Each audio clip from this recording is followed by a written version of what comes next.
So hello everyone, कैसे हैं आप लोग। तो आज हम लोग आ गए अपना 10th दिसंबर का फर्स्ट शिफ्ट को लेके। और ये आज स्पेशल शिफ्ट है। आज हम लोग सीपीओ का करने वाले हैं। ठीक है। तो बिल्कुल 1 घंटा आपको मेरे साथ रहना है एकदम पेशेंट होके, क्योंकि 50 क्वेश्चंस होते हैं तो लेंदी हो जाता है इसलिए वीडियो। और बीच में मैं काम काम का चीज भी सिखाते रहता हूँ, जो कि आपका एग्जाम में काम आएगा। ठीक है। तो बिना देरी के शुरू करते हैं और सीखते हैं कुछ कुछ टाइम सेविंग टेक्निक्स। और ये मेंस वाला के लिए स्पेशल वीडियो। ठीक है। तो मेंस में बहुत ज्यादा काम आने वाला है, जो जो अभी एसएससी सीजल देंगे। मेरे पास अराउंड 20 स्टूडेंट्स अब हो गए मेंस के लिए। ठीक है। तो बिल्कुल भाई, आप लोग के लिए सही से ये वीडियो डेडिकेटेड है। ठीक है। आज का अपना मोटिवेशनल लाइन क्या है? तो you can't compete with someone who is having fun. ठीक है। इससे क्या सीख मिलता है? तो भाई जो भी काम करो हंसते खेलते करो, एंजॉय करते हुए करो। पढ़ाई भी कर रहे हो तो हंसते खेलते करो, ये नहीं कि रो रो के कर रहे हो तो फिर कोई मजा नहीं है। ठीक है। आगे बढ़ते हैं। तो पहला ही क्वेश्चन क्या आ गया? तो क्लोज टेस्ट आ गया। ठीक है। तो ये एक बढ़िया डिसेंट सा क्लोज टेस्ट है। एक और खतरनाक क्लोज टेस्ट आया हुआ है आगे, जो कि हम लोग करेंगे। ठीक है। तो इसको आपको इसका टेक्निक क्या है करने का? तो पहले यहाँ से यहाँ आपको स्किम करना चाहिए। और आपको दो तीन चीजें पता करना चाहिए स्किम करके। क्या स्किम? क्या तो जल्दी जल्दी आपको रीड करना है। ठीक है।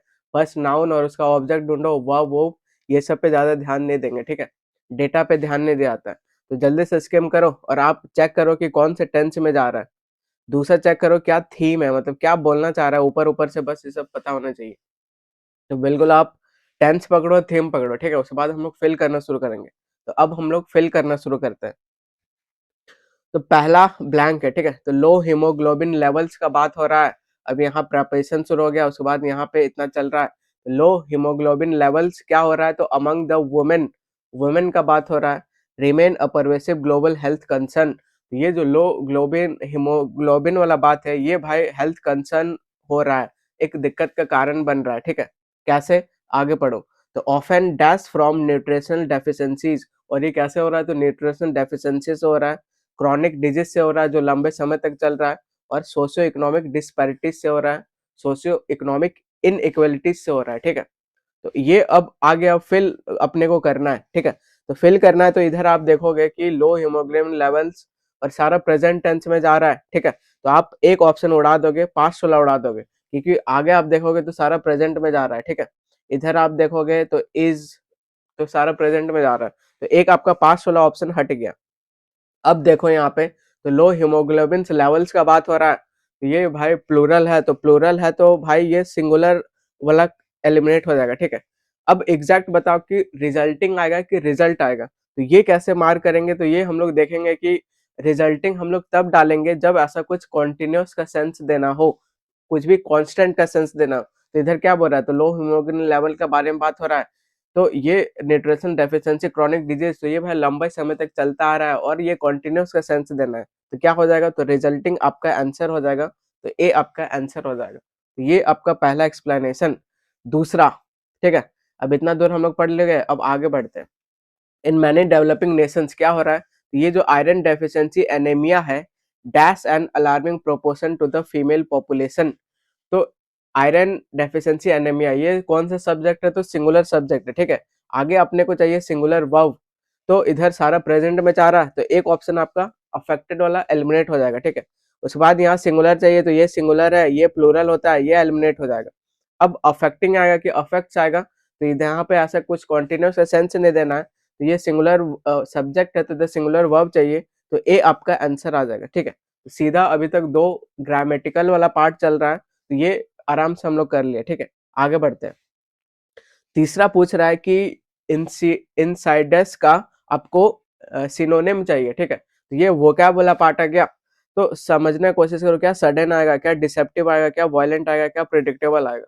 तो अगर नहीं समझ आ रहा है तो पैसेज में पढ़ो। पैसेज में इनसाइडर्स किस जगह? इस जगह पे है। ठीक है। तो इसको ध्यान से पढ़ो यहाँ से। तो मेडिकल एक्सपर्ट एम्फेसाइज करता है दैट एनीमिया इज ऑफन इनसाइडियस और क्या प्रोग्रेसिंग स्टिल, स्टिल्थ से यहाँ कुछ स्टिल वर्ड आ रहा है। इसका मतलब क्या आता है? चोरी उरी छिपाना, ये सब का सेंस देता है। ठीक है। अंटिल सीवियर सिम्टम्स मैनिफेस्ट, तो यहाँ पे बोलना चाह रहा है कि ये जो मेडिकल एक्सपर्ट एम्फेसाइज करते हैं एनीमिया को, तो ऑफन भाई ये मतलब इनसाइडर्स अंदर का रहता है, मतलब छिपा हुआ रहता है, मतलब ऐसा सेंस दे रहा है। ठीक है। तो क्या सडन आ जाएगा? क्या सडन एलिमिनेट हो जाएगा, क्या प्रिडिक्टेबल आ जाएगा? तो कुछ भी प्रिडिक्ट करने का बात नहीं हो रहा है। क्या ऐसा वायलेंट का बात हो रहा है? नहीं। तो किसका बात हो रहा है?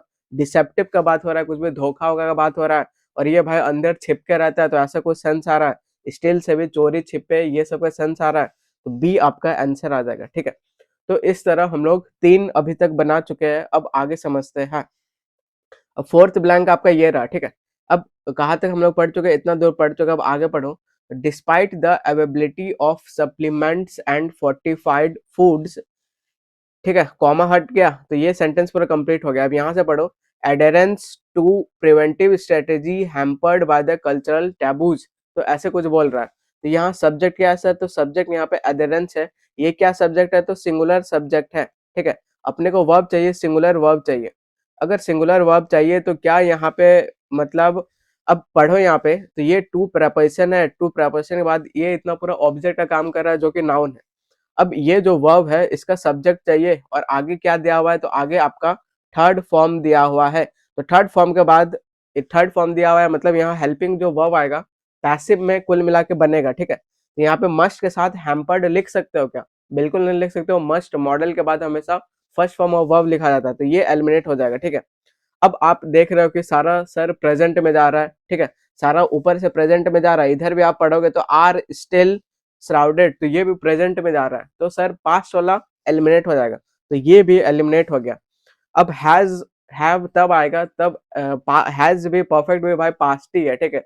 बस वो रेफरेंस प्रेजेंट तक का देता है, लेकिन वो भी पास्ट ही होता है, तो ये भी एलिमिनेट हो जाएगा। तो बचा क्या? बचा इज, तो सी आपका आंसर आ जाएगा। अभी तक भाई 4 में 4 ठोक चुके हैं, वो भी स्पीड और एक्यूरेसी के साथ, ठीक है। आगे बढ़ते हैं। अब फिफ्थ ब्लैंक ये रहा आपका, ठीक है। तो फिफ्थ ब्लैंक पूछ रहा है ऑफस्केशन का आपको सिनोनिम चाहिए। तो ऑफस्केशन भाई ये किससे बना है? तो सर ये ऑब्सक्योर से बना है, ठीक है। और ऑब्सक्योर क्या होता है? तो ऑब्सक्योर मतलब धुंधला नजर आना, कुछ भी चीज साफ साफ क्लियर नजर नहीं आना, कुछ भी कंफ्यूजन का सेंस देना, ठीक है।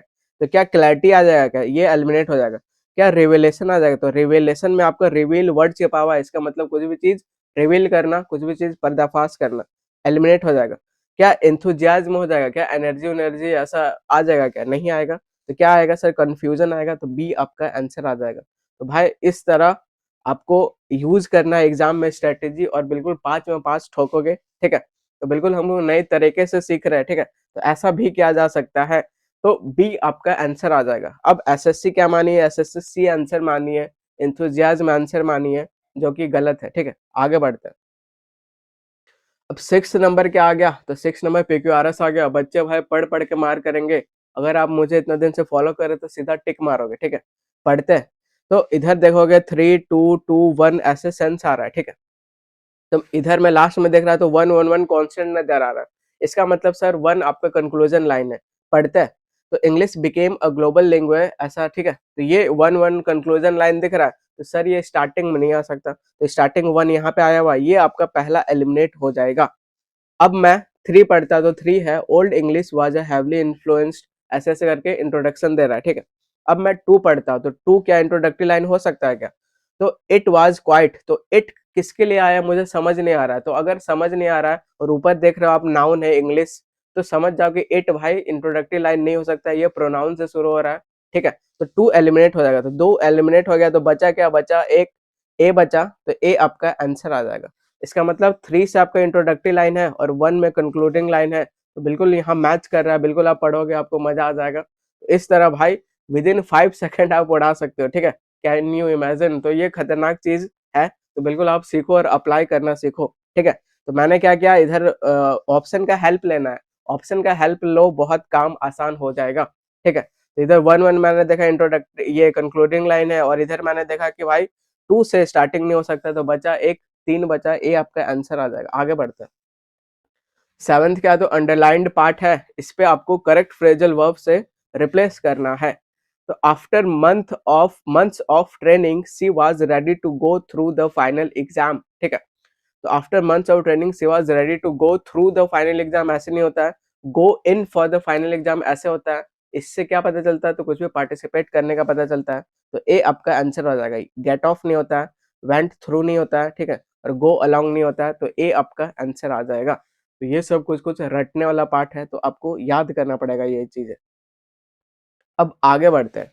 8 नंबर क्या बोल रहा है, तो फिर से हाइलाइटेड पार्ट है और ये एक इडियम है, इसको आपको मीनिंग बताना है। तो मीनिंग हम लोग समझते हैं।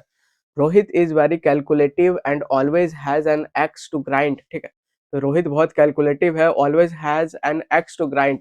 ये भाई बहुत फेमस सा क्या है, तो इडियम है जो कि आपको आना चाहिए, ठीक है। ये 20 बार रिपीट हो चुका है पीवाईक्यू में। तो एक्स टू ग्राइंड का मतलब क्या आता है, to have a hidden personal motive होता है। शार्पन वंस स्किल ये नहीं होता है। To work hard for success ये भी नहीं होता है। टू टेक रिवेंज ये भी नहीं होता है। तो क्या होता है, ए होता है। तो ए आपका आंसर आ जाएगा। तो ये पीवाईक्यू में बहुत बार रिपीट हुआ है। और जो बच्चे भाई अभी नया नया प्रिपरेशन शुरू कर रहे हैं, तो अगर आपको कुछ भी समझ नहीं आता है तो आपको लेंदी वाला मार्क कर देना है, ठीक है। तो ए आपका आंसर आ जाएगा। तो भाई कॉन्सेप्चुअली भी मैं सिखा रहा हूँ, टिप्स एंड ट्रिक्स भी दे रहा हूँ, तो दोनों का मैं मिक्स लेके चलूंगा, ठीक है। जिसको जो पसंद आ रहा है, जो चीज में मजा आ रहा है, वो मेरे से आप ले लो। आगे बढ़ते हैं। अब हम लोग ओरिजिन सीखेंगे, ये इडियम का ओरिजिन कैसे हुआ, सो दैट आपको लंबे समय तक याद हो सके। तो ओरिजिन समझते हैं। To have an axe to grind, axe बोले तो कुल्हाड़ी, ठीक है, ग्राइंड बोले तो पजाना, ठीक है। तो इसका मतलब क्या होता है, तो प्राइवेट ऑफन सेल्फिश रीजन की वजह से ये से रिलेटेड है। तो ओरिजिन कैसे हुआ, तो ओरिजिन ऐसे हुआ कि भाई एक स्टोरी सुना रहा हूँ। स्टोरी क्या है, तो एक क्लेवर मैन था, ठीक है। वो अप्रोच किया एक यंग बॉय को, एक जवान सा लड़का को अप्रोच किया। हु इज ऑपरेटिंग, जो भाई क्या कर रहा था, तो अपना स्टोन को वो धार दे रहा था, ठीक है।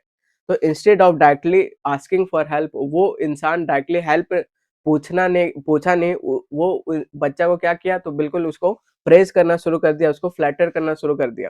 तो वो पूरा तारीफ सुन लिया, ठीक है। उसके बाद वो क्या किया, तो वो अपना मतलब स्टोन को थोड़ा देर रखा और इस इंसान का कुल्हाड़ी लिया, उसको मतलब शार्प करना शुरू कर दिया, ठीक है। और वो सोच रहा था कि मेरा इतना तारीफ वारीफ हो रहा है, इसके वजह से मतलब पूरा खुश होकर शार्प कर रहा था। लेकिन उसको बाद में पता चला कि उसका जो इंसान का जो कुल्हाड़ी वाला था, उसका ट्रू इंटेंशन था क्या, तो नॉट एडमिरेशन, मतलब तारीफ वारीफ नहीं था, क्या था, but to get his axe sharpened without doing any work himself. और अपना मतलब कुल्हाड़ी को ये करना था, ठीक है। तो मैं समझता हूँ कि ये स्टोरी समझ गए होंगे और आपको अब ये लंबे समय तक याद रहेगा। आगे बढ़ते हैं। नाइन्थ बोले तो we must respect the elder people in our community. तो ये भाई एरर है, क्या एरर है, तो इसको मैं पहले समझाता हूँ, ठीक है, कॉन्सेप्ट समझाता हूँ, फिर आप खुद बना लोगे। तो टीचर का काम है कि आप कॉन्सेप्ट समझा दो, बच्चा खुद बना लेगा। तो बिल्कुल मैं आपको कॉन्सेप्ट सिखाता हूँ। तो कॉन्सेप्ट आपका है, ये एडजेक्टिव का कॉन्सेप्ट है, एडजेक्टिव का है, और इसमें एल्डर और एल्डेस्ट का कॉन्सेप्ट है, ओल्ड और ओल्डेस्ट का कॉन्सेप्ट है। तो इसको हम लोग सीखते हैं क्या है, तो अपने को सीखना ये है। तो भाई मेंस वाला के लिए बहुत इंपॉर्टेंट चीज है, मैं बिल्कुल खोल खोल के बता रहा, तो एज इट इज आपको काम आएगा, ठीक है। तो एल्डर और एल्डेस्ट हम लोग तब यूज करते हैं सर, जब कुछ भी चीज ब्लड रिलेशन का बात हो, ब्लड रिलेशन खून का रिश्ता का बात हो, ठीक है। Example, he is my elder brother. तो ये स्टेटमेंट पढ़ के मैं समझ जाऊंगा कि भाई कुछ खून का रिश्ता है। सी इज योर एल्डर सिस्टर, तो ये से मैं समझ जाऊंगा खून का रिश्ता है और बड़ा का सेंस देता है, ठीक है। My eldest son lives in London, तो मेरा खून का अपना बेटा है जो कि लंदन में रहता है। तो ये स्टेटमेंट से मैं समझ जाऊंगा। तो आपको जब ब्लड रिलेशन का बात करना हो, अपना का सेंस देना हो, तो आपको एल्डर और एल्डेस्ट देना चाहिए, कब, जब बड़ा का बात करना हो। अब समझते हैं कि सर ओल्ड और ओल्डेस्ट कब यूज करेंगे। तो ओल्ड और ओल्डेस्ट हम लोग यूज करते हैं ह्यूमन बींग्स और थिंग्स के लिए, जो कि ह्यूमन बींग्स या बड़ा है और वो ब्लड रिलेशन नहीं है, दूसरा है, ठीक है। और दूसरा पुराना, ओल्ड का सेंस देने के लिए हम लोग ओल्ड और ओल्डेस्ट यूज करते हैं। Example, Rahul is older than Sahil. तो राहुल भाई ओल्डर है साहिल से, लेकिन यहाँ पे ब्लड रिलेशन नहीं है, नॉर्मल बात हो रहा है, ठीक है। Mister Sharma is oldest man, तो सबसे पुराना है भाई, सबसे बड़ा है। स्कूल इज ओल्डर, तो यहाँ पुराना का बात हो रहा है, यहाँ पर भी रिलेशन का, ह्यूमन बीइंग का बात हो रहा है, लेकिन ब्लड रिलेशन नहीं है। तो ये डिफरेंस आपको पता होना चाहिए। This is the oldest temple, तो पुराना टेम्पल है। एक चीज और आपको सीखना है, क्या सीखना है, कि then is not used with elder but with older. तो देन जो यूज आपको एल्डर के साथ नहीं होगा। क्यों सर, तो ऐसा इसलिए क्योंकि अब एल्डर भाई पहले से ही कंपैरिजन में, ठीक है, पहले से ही कंपैरिजन में, आप ओल्ड का ओल्डर करोगे, बात सही है, तो इसके लिए आप देन लगाओगे। लेकिन एल्ड का, एल्ड ऐसा कुछ वर्ड नहीं है, पहले से ही एल्डर है, तो ये कंपेरेटिव में, तो इसके साथ आपको देन नहीं लगाना चाहिए। तो बिल्कुल कॉन्सेप्ट समझो भाई, इंग्लिश बहुत इंटरेस्टिंग लगेगा। आया बात समझ। तो आपके लिए मैंने पूरा प्रैक्टिस क्वेश्चन दे दिया, तो पीडीएफ भाई सही से यूज करो, ठीक है। अब हम लोग इधर क्वेश्चन में आते हैं, क्या पूछा था। We must respect the elder people in the community. तो ये सर जो एल्डर है हम लोग जानते हैं सर ब्लड रिलेशन के लिए यूज होता है, यहाँ पे ऐसा कुछ ब्लड रिलेशन हो रहा है, नहीं हो रहा है, ठीक है। तो ये सर यहाँ पे एरर है, इस जगह पे एरर है, ठीक है। तो यहाँ एल्डर नहीं होना चाहिए, या तो ओल्डर होना चाहिए, या तो आप इसको एडजेक्टिव बना दो, एल्डरली कर दो, एल्डरली पीपल भी सही हो जाएगा, ठीक है। लेकिन यहाँ पे एल्डर सिंपली आप नहीं लिख सकते हो। अब आपको कॉन्सेप्ट बिल्कुल क्लिस्टर क्लियर पानी की तरह हो गया होगा, ठीक है। तो बिल्कुल ऐसा ही आपको पढ़ना चाहिए। आगे बढ़ते हैं। अब ये प्रैक्टिस क्वेश्चन है, तो इसको आपको करना है, ठीक है। आंख बंद करो, मैं स्लाइड चेंज कर रहा हूँ, आंसर नहीं देखना है। अब 10th नंबर क्या है, तो 10th नंबर है आपका, फिर से PQRS आ गया, तो फिर से भाई उड़ाना शुरू करेंगे। तो देखोगे 1 है, 3 है, 4 है, 5 है, तो भाई ऑप्शन का यूज करो। मैं बार बार बोल रहा हूँ, option elimination is the best method, ठीक है। तो जो बच्चा मतलब सही है, सही से बनाता है, वो ऑप्शन का बहुत हेल्प लेता है। तो ऑप्शन का भाई भर भर के हेल्प लेना है। जिससे मैथ्स में भी भाई 25 क्वेश्चन में आपको अराउंड 10-12 तो बस ऑप्शन से उड़ा देना चाहिए, ठीक है। डिजिटल सम तो मल्टीपल ऐसे ऐसे करके। अब हर क्वेश्चन को बनाया नहीं जाता है, वैसे इंग्लिश भी है, तो इंग्लिश में बिल्कुल मैं आपको ऑप्शन अप्रोच सिखाऊंगा, ऑप्शन एलिमिनेशन सिखाऊंगा, तो इससे बहुत काम आपका बढ़ जाएगा, 10 मार्क्स ऐसे बढ़ जाएगा। तो पहला क्या बोल रहा है, तो विदाउट कीस्टोन स्पीसीज। तो क्या सर कुछ भी चीज विदाउट नेगेटिव चीज से इंट्रोडक्शन हो सकता है क्या? बिल्कुल नहीं हो सकता। तो 1 हो गया एलिमिनेट, पहला ऑप्शन हो गया एलिमिनेट, ठीक है। अब मैं नीचे आता हूँ। दिस आइडिया रिवोल्यूशनाइज्ड, कौन सा आइडिया भाई पहले बताओ तो फिफ्थ का इंट्रो में दिख रहा है, वो एलिमिनेट हो जाएगा। दो ऑप्शन सीधा एलिमिनेट हो गया। अब मैं पढ़ता हूँ, फोर्थ पढ़ता हूँ।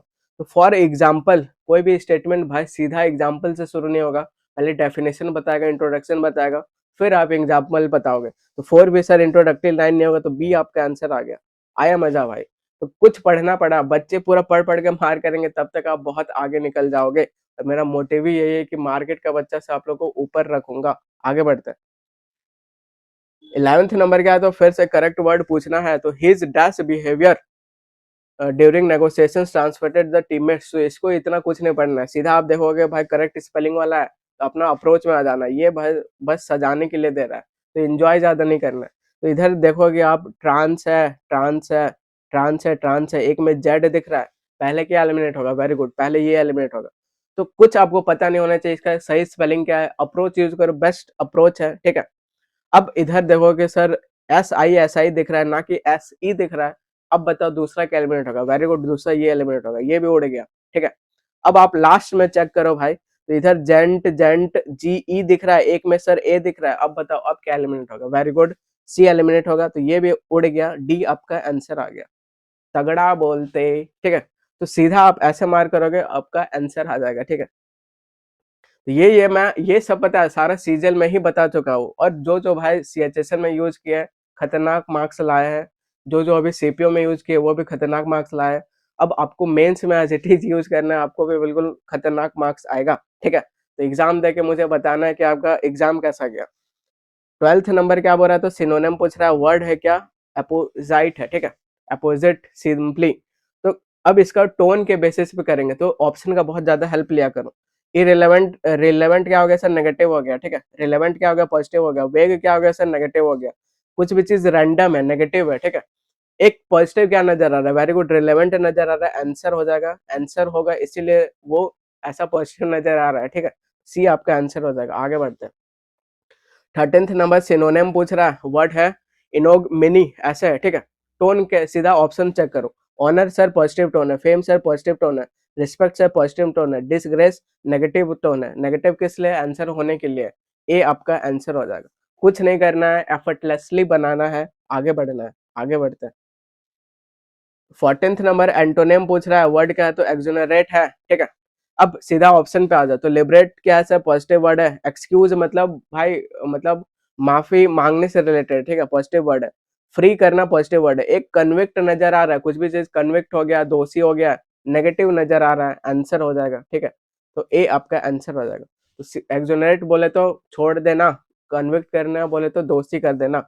सीधा धाए धाए टिक मारोगे, आगे निकलोगे। 15th क्या बोल रहा है? तो एंटोनिम पूछ रहा है, बस मार करना है, क्या पूछ रहा है? सीधा क्वेश्चन पे आओ। और सर्कल ये पूछ रहा है, ठीक है।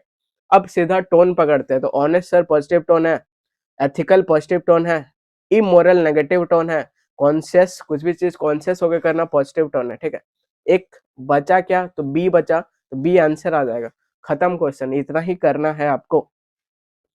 16th नंबर क्या बोल रहा है, सिनोनिम पूछ रहा है, वर्ड क्या है, तो नियोफाइट है, ठीक है। ये काफी फेमस वर्ड है, इसको मैं आपको याद करवाऊंगा क्योंकि ये सब रिपीट होता है बहुत ज्यादा। तो क्या बिगिनर हो जाएगा क्या, बिल्कुल बिगिनर हो जाएगा, ए आपका आंसर हो जाएगा। सीधा आप ऐसे मार करोगे, ऐसा कैसे सीधा मार करोगे, अब आप बिल्कुल मुझे 1 मिनट दो, मैं आपको समझाता हूँ, ठीक है। अब हम लोग याद करते हैं, मैं आपको टेक्निक से वोकैब याद करवाऊंगा। ये टेक्निक क्या है, तो मेमोरी टेक्निक है और रूट वर्ड वाला टेक्निक है, ठीक है। तो समझते हैं। तो ये जो भाई रोकी होता है, इसका मतलब होता है क्या, तो एक एन इन एक्सपीरियंस पर्सन होता है जो कि बिल्कुल नया नवेला है, उसके पास एक्सपीरियंस नहीं है, ठीक है। कैसे याद रखेंगे, तो ऐसे याद रखेंगे कि भाई उसका गाड़ी बार बार रुक रहा है, ठीक है। तो किसी का भी गाड़ी बार बार रुकेगा तो आप उसको देख के क्या बोलोगे, बोलोगे सर ये मतलब नया नया है, ठीक है। तो रोकी मतलब नया नया, जो चीज जो इनएक्सपीरियंस पर्सन है। इसका और सिनोनिम क्या हो जाएगा, तो सर बिगनर हो जाएगा, ठीक है। तो बिगनर मतलब जो एकदम नया नया है। और क्या हो जाएगा सर, नोविस हो जाएगा। नोविस का मतलब भी बिल्कुल नया नया है। कैसे याद रखेंगे, ऐसे याद रखेंगे कि भाई इसे कुछ काम मत दो क्योंकि वो बिल्कुल नया नया है। आया बात समझ, तो दो आपका सिनोनिम याद हो गया। ग्रीन हॉर्न भी होता है, तो ग्रीन हॉर्न मतलब भी नया नवेला। कैसे याद रखेंगे, ट्रैफिक लाइट है, ठीक है, और ट्रैफिक लाइट में आप फंसे हुए हो और ग्रीन सिग्नल आ गया, ठीक है। तब भी एक इंसान मतलब उसका गाड़ी स्टार्ट नहीं हो रहा है, वो आगे जा नहीं पा रहा है, तो आप उसको देख के क्या बोलोगे, सर ये बिल्कुल नया नया है। तो ग्रीन हॉर्न का मतलब भी नया नया, ठीक है। और तीसरा नियोफाइट, नियोफाइट का मतलब भी होता है नया नया। कैसे याद करेंगे, तो भाई देखो उसे फाइट नहीं हो रही क्योंकि वो नया नया है, ठीक है। तो एक रुकी रुकी उसका गाड़ी बार बार रोक रहा है मतलब नया नया है। बिगिनर मतलब नया नया, नोविस इससे कुछ काम मत दो, नया नया है। ग्रीन हॉर्न भाई ग्रीन सिग्नल हो गया, उसका गाड़ी आगे नहीं बढ़ रहा है, नया नया है। नियोफाइट, इससे फाइट नहीं हो रहा है, नया नया है, ठीक है। सीधा आप ऐसे मार कर, इसका उल्टा क्या हो जाएगा, तो बिल्कुल जो एक्सपर्ट है, जो बिल्कुल प्रोफेशनल है, जो बिल्कुल वेटेरन है। तो वेटेरन कैसे याद रखेंगे, ऐसे याद रखेंगे कि शादी में हम लोग जो वेटर लोग को बुलाते हैं, काफी हाईली एक्सपीरियंस वेटर को बुलाते हैं, ठीक है। इसका मतलब एक्सपीरियंस। तो इस तरह भाई आपका अब ये जीवन भर के लिए याद हो जाएगा। अब क्वेश्चन में आता है, तो क्वेश्चन में क्या पूछ रहा है, नियोफाइट पूछ रहा है, उससे फाइट नहीं हो रहा है, क्यों, तो नया नया है, ठीक है। सीधा बिगनर मारोगे। बाकी वेटेरियन अभी हम लोग समझे, तो वेटर जो एक्सपीरियंस होता है, मास्टर एक्सपीरियंस, एक्सपर्ट एक्सपीरियंस। आया मजा, ठीक है, आगे बढ़ते हैं। अब 17th नंबर क्या पूछ रहा है, तो 17th नंबर आपका पूछ रहा है कि सिनोनिम बताना है। वर्ड है प्रोपाइटिएट है, ठीक है। सीधा ऑप्शन में आओ। तो सर एजिटेट क्या होता है, सर नेगेटिव वर्ड होता है, इसका मतलब गुस्सा दिलाना, डिस्टर्ब करना। प्रोवोक मतलब भी उकसाना। इनरेज करना मतलब गुस्सा। अपीज बोले तो एक पॉजिटिव वर्ड है, इसका मतलब होता है शांत करना, मॉलिफाई करना, पैसिफाई करना। तो ये सब कभी याद करवाऊंगा। सी आपका आंसर आ जाएगा, सीधा आप ऐसे मार करोगे। आगे बढ़ते हैं। 18th क्या बोल रहा है, तो एंटोनिम पूछ रहा है, वर्ड क्या है, तो ट्रांसिजेंस है, ठीक है। सीधा भाई ऑप्शन में आओ। तो ऑब्स्टिनेंसी कैसे बना है, ऑब्स्टिनेट उस वर्ड से बना है, और इसका मतलब होता है स्टबन, जो कि मैं याद करवा चुका हूँ, ठीक है।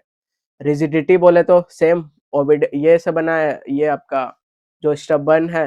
डेफिनेंस उसका मतलब ये होता है, एक आपको क्या दिख रहा है, कॉम्प्रोमाइज दिख रहा है, ठीक है। तो ये आपका आंसर आ जाएगा। तो ये सब नेगेटिव वर्ड है, नेगेटिव है, नेगेटिव है। एक कॉम्प्रोमाइज पॉजिटिव वर्ड है, तो बी आपका आंसर आ जाएगा। सीधा आप ऐसे मार करोगे, ज्यादा बुद्धि नहीं लगाओगे।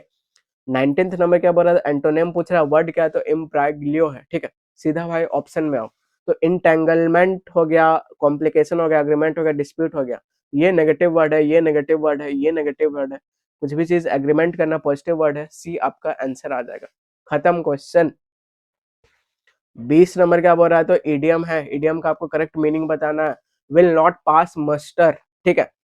इसका मतलब क्या हो जाएगा, तो मैं वो क्या, मैं आपको एक याद दिलवाता हूँ। मास्टर बोले तो जैसे मास्टर जब आवाज लगाता है, सब इकट्ठा होता है, गैदर हो जाता है, तो ऐसा कुछ सेंस देता है, ठीक है।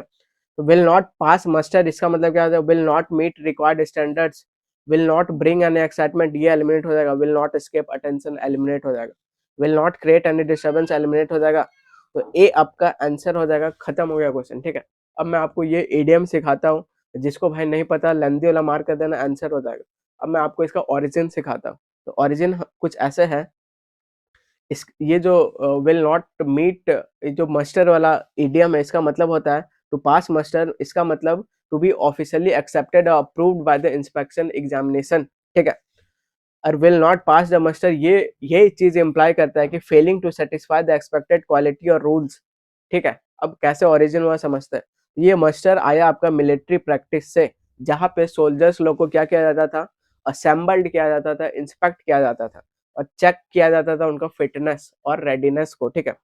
अगर कोई भी सोल्जर्स जो फेल्ड हो जाता था इस टेस्ट में, इस इंस्पेक्शन में, तो बोला जाता था कि नॉट पास द मस्टर। तो यहीं से ये आया कि मतलब एक स्टैंडर्ड मीट ना कर पाना। तो ए आपका आंसर आ जाएगा। 21 नंबर क्या पूछ रहा है, तो ईडियम पूछ रहा है, वर्ड है फिंगर इन द पाई, ठीक है। तो स्पीकिंग विदाउट नॉलेज ये एलिमिनेट हो जाएगा, अवॉइडिंग रिस्पॉन्सिबिलिटी एलिमिनेट हो जाएगा, trying to cause conflict eliminate हो जाएगा, बीइंग इन्वॉल्व और इंटरफेयरिंग इन समथिंग, तो ए आपका आंसर आ जाएगा। तो फिंगर इन द पाई मतलब भाई उंगली कर देना, ठीक है। तो इसका मतलब ही होता है क्या, कुछ भी चीज में इंटरफेयर करना, ये आपका आंसर आ जाएगा। ये नॉलेज के बेसिस पे, जिसको समझ नहीं आ रहा भाई वो क्या करेंगे, लेंदी वाला आंसर मार कर देंगे, आंसर हो जाएगा, ठीक है। तो बिल्कुल आपको सब सिखाऊंगा, नॉलेज ट्रिक्स, जब जहाँ जो काम आ रहा है आप यूज करो। ओरिजिन कैसे हुआ, ओरिजिन समझते हैं। तो ओरिजिन ऐसे हुआ, द इडियम्स ये आया आपका कहाँ से, तो putting one's finger into a pie while it is being prepared. तो जब ऐसा प्रिपेयर्ड किया जा रहा था तो मतलब उंगली डाल दे रहा था, ठीक है। तो ओवर द टाइम इसका मतलब क्या हो गया, तो भाई मतलब उस पे taking part in multiple matters for influence और बेनिफिट, कुल मिला के इंटरफेयर कर देना, डिस्टर्ब कर देना, ठीक है। तो यहाँ से ये इडियम आया। आगे बढ़ते हैं। 22 नंबर क्या बोल रहा है, तो आपको करेक्ट स्पेलिंग पूछ रहा है, सीधा भाई इधर आ जाओ, ठीक है। अब आप चेक करो कि यहाँ पे लार लार ला ये इतना दिख रहा है सेम, ठीक है। अब यहाँ पे इतना दूर तक सब सेम है, अब लास्ट में थोड़ा सा चेंज हो रहा है। तो इधर एस सिंगल एस वाला कहीं नहीं दिख रहा है, तो ये पहला एलिमिनेट होगा, ठीक है। उसके बाद आप देखोगे सर एस वाला एलिमिनेट हो रहा है और इधर सीई वाला भी और नहीं दिख रहा है, तो ये भी एलिमिनेट हो जाएगा दूसरा। अब इधर देखो कि सर ए होगा कि डी होगा, बस एक एस का डिफरेंस है। तो आप क्या करोगे, लेंदी वाला मार्क कर दोगे, ए आपका आंसर आ जाएगा, ठीक है। आगे बढ़ते हैं। 23 नंबर क्या है, तो फिर से करेक्ट स्पेलिंग पूछना है। क्लमजी और ऑकवर्ड इन मूवमेंट और मैनर को क्या बोलते हैं, सीधा ऑप्शन पे आओ। तो इधर इतना दूर तक सेम जा रहा है, इधर घोष नजर आ रहा है, इधर ये नजर आ रहा है, ठीक है। तो इधर सबसे शॉर्ट छोटा ये नजर आ रहा है, ये पहले एलिमिनेट होगा। उसके बाद यहाँ एस एच करके ऐसा कुछ नहीं दिख रहा है, सब में सी एच दिख रहा है, ठीक है। तो दूसरा क्या एलिमिनेट होगा, वेरी गुड, सी एलिमिनेट होगा। ये एलिमिनेट हो गया। अब ये और ये में बस क्या डिफरेंस है, तो बस एक ई का डिफरेंस है। तो आप क्या करोगे, लेंदी वाला आंसर मार्क कर दोगे, ए आपका आंसर आ जाएगा, खत्म क्वेश्चन, ठीक है। तो इस तरह भाई सारा एकदम सही बनाओगे, आपको मजा आ जाएगा। अब 24 नंबर क्या है, तो अब करेक्ट स्पेलिंग पूछना है, जो डिसलॉयल और बेट्रेयल को डिस्क्राइब करता है, ठीक है। तो सीधा आप ए आंसर मार्क करोगे, तो ये बहुत इजी है। कैसे इजी है, तो बिल्कुल ये रिपीट हुआ है, तो इसको मैं याद करवाता हूँ। कैसे याद करेंगे, तो परफिडी, परफिडी का मतलब होता है ट्रेचरी, इसका मतलब होता है धोखा। कैसे याद रखेंगे, तो भाई ये दूसरा पर फिदा हो गया। तो भाई दूसरा पे जो फिदा होगा उसको हम लोग क्या बोलेंगे, धोखेबाज बोलेंगे, धोखा बोलेंगे, ठीक है। तो दूसरे पर फिदा, दूसरे पे फिदा होना मतलब धोखेबाज होना। और ट्रेचरी का मतलब भी होता है धोखेबाज। कैसे याद रखेंगे, तो ट्रेचरी में भाई आर हटा दो, और जो टीचर लोग होते हैं धोखेबाज होते हैं। तो बहुत सारे टीचर गलत होते हैं जो कि धोखेबाज होते हैं, ठीक है। तो आप ऐसे याद रख लो। थोड़ा अगेंस्ट जा रहा है लेकिन कोई बात नहीं, काम चलाओ, ठीक है। तो टीचर लोग धोखेबाज होते हैं, और जो दूसरे पर फिदा मतलब धोखेबाज। तो इसका ट्रेचरी सिनोनिम हो जाएगा लॉयल्टी और फिर, तो ये आपका हो जाएगा उल्टा, ठीक है। आगे बढ़ते हैं। अब इधर क्वेश्चन क्या आया था, इधर डिसलॉयल बिट्रेयल से, तो सीधा आप अगर याद रहता तो परफिडी मार्क कर देते, आंसर आ जाता। आगे बढ़ते हैं। अब परफिडी से परफिडियस बना है, तो इसका मतलब डिसलॉयल सेम होता है, धोखेबाज जैसे डिसऑनेस्ट होता है। तो पीछे वाला याद हो गया, तो इसको याद नहीं करना है। आगे बढ़ते हैं। अब इसके बेसिस पे भाई मैंने 3-4 सिनोनिम दे दिया है, एंटोनिम दे दिया है, जो कि एग्जाम में आया हुआ है। तो ये आप प्रैक्टिस के लिए आपके लिए मैंने डाल दिया है, ठीक है। तो मैं चाहता हूँ कि आपको ज्यादा से ज्यादा वैल्यू दे सकूं, ताकि ये काफी खतरनाक वीडियो बने। लास्ट में मैं भी सोचता हूँ कि भाई काफी खतरनाक बना दिया, ठीक है, लास्ट में जब मैं देखता हूँ। तो अब आंख बंद करो, मैं चेंज कर रहा हूँ स्लाइड, आंसर नहीं देखना है। तो ये 2-3 आपके पास है, ठीक है। अब इधर आता है, तो 25 से अपने को अब करना है। तो वन वर्ड सब्स्टिट्यूशन है, a person who studies stars planet to predict the future. तो हम लोग जानते हैं सर, क्या जानते हैं, ये जो एस्ट्रो वर्ड ही है, इसका मतलब भी होता है स्टार्स। ये रूट वर्ड है, और मैं 2-3 बार करवा चुका हूँ। तो ये चीजें रिपीट होते होते बिल्कुल आपका खून में उतर जाएगा। तो इधर एस्ट्रो बोले तो स्टार्स, 2 ऑप्शन आप सीधा उड़ा सकते हो, क्योंकि मुझे स्टार दिख रहा है, इधर एस्ट्रो दिख रहा है। आया बात समझ। अब जो प्रिडिक्ट करता है फ्यूचर को, उसको एस्ट्रोलॉजर बोलते हैं, एस्ट्रोनॉमर अलग चीज होता है। तो ए आपका आंसर आ जाएगा। इसको भी मैं रूट वर्ड से याद करवाता हूँ, तो रूट वर्ड ये है, एस्ट्रो बोले तो स्टार्स, एस्ट्रोलॉजर कौन जो प्रेडिक्ट करेगा फ्यूचर स्टार को देख के, एस्ट्रोनॉमर कौन जो पढ़ता है स्टडी करता है करेक्टिव से स्टार, ठीक है। बाकी ये सब अगर आपको फ्यूचर में नजर आए तो बिल्कुल आप इधर देख लो, एस्ट्रो देखे मतलब कुछ स्टार से रिलेटेड है। आगे बढ़ते हैं। ये 26 नंबर क्या है, तो 26 नंबर आपसे पूछ रहा है वन वर्ड सब्स्टिट्यूशन पूछ रहा है। An expression of sympathy specially in the occasion of death, तो उसको क्या बोलते हैं भाई, कॉन्डोलेंस बोलते हैं। बच्चा बच्चा बता देगा, तो कंसोलेशन नहीं बोलेंगे, रिएश्योरेंस नहीं बोलेंगे, अश्योरेंस नहीं बोलेंगे, तो क्या बोलेंगे, ए बोलेंगे। ए आपका आंसर आ जाएगा, ए फॉर ऑसम हो जाएगा। आगे बढ़ते हैं।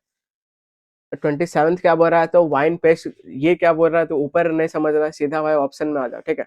सेम अप्रोच यूज करो, जो डिफरेंट नजर आ रहा है उड़ाते चले जाओ। तो इधर आप डबल एल दिख रहा है, इधर फिल दिख रहा है, इधर फिल दिख रहा है, तो ऐसा ये वाला अलग सबसे नजर आ रहा है, तो ये पहला आपका एलिमिनेट हो जाएगा, ठीक है। क्योंकि दूसरा में पी एच वाई ऐसे नजर आ रहा है, तो ये पहला एलिमिनेट हो जाएगा, इसको आप इज्जत से उड़ा दो। बाकी आप देखोगे तो सब में डबल एल आ रहा है, एक में सिंगल एल आ रहा है, इसको भी आप उड़ा दो, ठीक है। दो ऑप्शन उड़ गया। अब या तो ये होगा या तो ये होगा, तो आप चेक करोगे, क्या चेक करोगे कि सर लास्ट में ए आ रहा है ना कि ई आ रहा है, तो ये वाला एलिमिनेट हो जाएगा, ए आपका आंसर आ जाएगा। तो सीधा ये अप्रोच बेस्ट है, और इसको मैं सीजन से लगा रहा हूँ, और सारा यही अप्रोच पे सॉल्व हो जा रहा है, ठीक है, और आगे भी सॉल्व होगा। 28 नंबर क्या बोल रहा था, वन वर्ड सब्स्टिट्यूशन है, the practice of helping the poor needy especially by donating money, तो उसको क्या बोलेंगे, क्या उसको फिलैंथ्रोपी बोलेंगे, मिसोगैमी बोलेंगे, सिंपैथी बोलेंगे, मिसएंथ्रोप बोलेंगे। तो इधर ये क्या दिख रहा है सर, ये दिख रहा है आपका पॉजिटिव, साफ साफ पॉजिटिव दिख रहा है कि किसी को हेल्प करना। तो ये जो मिस मिस है भाई, ये नेगेटिव बनाता है कोई भी चीज को, तो ये दो ऑप्शन सीधा आप इज्जत से एलिमिनेट कर दो। अब बताओ सिंपैथी होगा कि फिलैंथ्रोपी होगा, तो यहाँ पे एक प्रैक्टिस, ठीक है, तो सिंपैथी बोले तो दया भावना ये सब नहीं, ये सब बाकी, इधर हेल्पिंग द पुअर और स्पेशली द डोनेटिंग मनी कर रहा है, तो ये भाई क्या होता है, तो वो आदमी करेगा जो मतलब प्रेमी हो, ह्यूमन प्रेमी हो, तो उसको हम लोग क्या बोलते हैं सर, उसको हम लोग फिलैंथ्रोपी बोलते हैं। तो फिल बोले तो लव, एंथ्रोपी बोले तो ह्यूमन, ठीक है। तो जो ह्यूमन को लव करेगा उसको फिलैंथ्रोपिस्ट बोलेंगे, तो ए आपका आंसर आ जाएगा, खत्म क्वेश्चन। आगे बढ़ते हैं। अब ये भाई आ गया आपका क्लोज टेस्ट, ठीक है, और ये एक बढ़िया लेवल का क्लोज टेस्ट है, ठीक है। तो इसमें अगर आपका 3 भी आ रहा है तो टेंशन नहीं लेने का, ये एक बढ़िया लेवल का क्लोज टेस्ट है। अब आपको क्या करना है, आपको स्किम करना है इतना से इतना, तो वीडियो को पॉज करो, स्किम करो, मैं सीधा बनाऊंगा, ठीक है। अब स्किम करो, और क्या आपको पता करना है, टेंस पता करो कि प्रेजेंट पास्ट परफेक्ट में जा रहा है, फिर आप थीम पता करो कि क्या बोलना चाह रहा है, और बिल्कुल रिलैक्स होके ऑप्शन एलिमिनेट कर करके हम लोग बनाएंगे, तो बिल्कुल 5 मिनट मेरे साथ रहो। अब पढ़ना शुरू करते हैं। तो इन रिसेंट ईयर्स का बात हो रहा है, किसका बात हो रहा है, तो बायो सर्विलेंस का बात हो रहा है। हैज माइग्रेटेड फ्रॉम पेरिफेरी से कहाँ माइग्रेट हो गया, तो एवरीडे, आपका एवरीडे गवर्नेंस में माइग्रेट हो गया, ठीक है। तो ये बायो सर्विलेंस क्या होता है सर, तो बायो बोले तो बायो से रिलेटेड, बॉडी से रिलेटेड, सर्विलेंस बोले तो कुछ भी चीज मतलब मॉनिटर करना, आप ऐसे समझ सकते हो, ठीक है। तो बायो सर्विलेंस बोले तो बायो का कुछ भी चीज मॉनिटर करना। तो ये भाई हैज माइग्रेटेड, तो ये माइग्रेट हो चुका है पेरिफेरी से। तो पेरिफेरी क्या होता है, तो एक ये आपका कोर एरिया है, ये पेरिफेरी है, ऊपर ऊपर वाला को एरिया को पेरिफेरी बोलते हैं, बीच वाला को कोर एरिया बोलते हैं, ठीक है। तो गवर्नमेंट एक पॉलिसी भी अपनाती है, अगर कोर एरिया में बहुत ज्यादा पॉपुलेशन हो जाता है तो वो क्या करती है, वो पेरिफेरी को डेवलप करना शुरू कर देती है, और धीरे धीरे पॉपुलेशन उधर शिफ्ट हो जाता है, ठीक है। एग्जाम्पल एग्जाम्पल है आपका दिल्ली, तो दिल्ली भाई इतना मतलब डेंस हो गया, इतना पॉपुलेटेड हो गया कि ये जो गवर्नमेंट है वो आउटर एरिया उसका क्या है, तो ग्रेटर नोएडा ये सबको डेवलप करना शुरू कर दिए। तो क्या होगा, तो ये जो माइग्रेशन कोर एरिया से पेरिफेरी एरिया में शिफ्ट होना शुरू हो जाएगा। तो ये यही बोल रहा है कि जो बायो सर्विलेंस है, ये क्या हो रहा है, पेरिफेरी से आपका मतलब एवरीडे लाइफ में घुसते जा रहा है, ठीक है। आगे समझते हैं। What began as a provisional response, तो प्रोविजनल क्या होता है, प्रोविजनल सर्टिफिकेट समझ लो, कुछ भी चीज टेम्परेरी। तो प्रोविजनल रिस्पॉन्स से क्या हो रहा है, ये मतलब वेलोसिटी पकड़ लिया, एक स्पीड स्पीड पकड़ लिया, ठीक है। Matured into a dash instrument of statecraft, तो ये मैच्योर होके क्या हो गया, into a dash instrument of statecraft. तो क्या इंटरप्रेटिव इंस्ट्रूमेंट ऑफ स्टेटक्राफ्ट होगा, या फिर डायग्नोस्टिक इंस्ट्रूमेंट ऑफ स्टेटक्राफ्ट होगा, या फिर ऑर्नामेंटल। तो ऑर्नामेंटल बोले तो सजाने उजाने का सेंस आता है, ये एलिमिनेट हो जाएगा। कॉशनरी इंस्ट्रूमेंट ऑफ स्टेटक्राफ्ट हो जाएगा। तो क्वेश्चनरी बोले तो कुछ भी प्रिकॉशन लेना, ये भी एलिमिनेट हो जाएगा। अब सर इसमें क्या आएगा, ये अभी एग्जैक्ट पता नहीं चल रहा है, तो आपको क्या करना है, हड़बड़ाना नहीं है, आगे का 1-2 सेंटेंस पढ़ना है, उसके बाद बिल्कुल आपको हिंट मिलेगा, बढ़ते आगे। तो इधर मान लो अभी समझ नहीं आ रहा है, स्किप करो, आगे बढ़ो। The body once a site of private experience, ये जो बॉडी है एक टाइम पे क्या था, तो प्राइवेट एक्सपीरियंस का पार्ट था, लेकिन अब क्या है, आगे समझो। Is now passed into a micro indicator, लेकिन ये जो प्राइवेट बॉडी है धीरे धीरे भाई माइक्रो इंडिकेटर्स में, माइक्रो बोले तो मिनी, और इंडिकेटर कुछ कुछ बता रहा है जो कि आगे समझेंगे। अर्काइव नॉट द नरेटिव, तो ये नरेटिव का पार्ट नहीं है, बट एनोमलीज, कुछ भी प्रॉब्लम्स आ रहा है विद इन स्टैटिकल मैट्रिक्स, यहाँ पे कुछ बायो का इंडिकेटर का बात हो रहा है, उसका मैट्रिक्स का बात हो रहा है। आगे समझते आगे क्या है, ये देख रहे हो काफी मेंस वाला लैंग्वेज यूज किया है, ठीक है। आगे समझो। द थ्रेशोल्ड, तो थ्रेशोल्ड क्या, तो एक लेवल होता है, उसके बोले तो दहलीज टाइप है कि इसके ऊपर या फिर इसके नीचे, तो थ्रेशोल्ड एक लेवल है, पर इंटरवेंशन हैज शिफ्टेड, शिफ्ट हो गया है, not at diagnosis but as deviation, ठीक है। तो इधर अब आपको हिंट नजर आया, पहला ब्लैंक के लिए क्या नजर आया सर, इधर कुछ ऐसा डायग्नोसिस करके कुछ है, तो इधर बताओ यहाँ पे ऐसा कुछ डायग्नोसिस दिख रहा है क्या, बिल्कुल दिख रहा है। ये भाई यहाँ से पहला वाला में लिंक हुआ, तो बी, यहाँ पे पहला बी आपका आंसर आ जाएगा, ठीक है। तो डायग्नोस्टिक इंस्ट्रूमेंट ऑफ स्टेटक्राफ्ट, ये ज्यादा अप्रोप्रिएट है, तो बी आंसर हो जाएगा।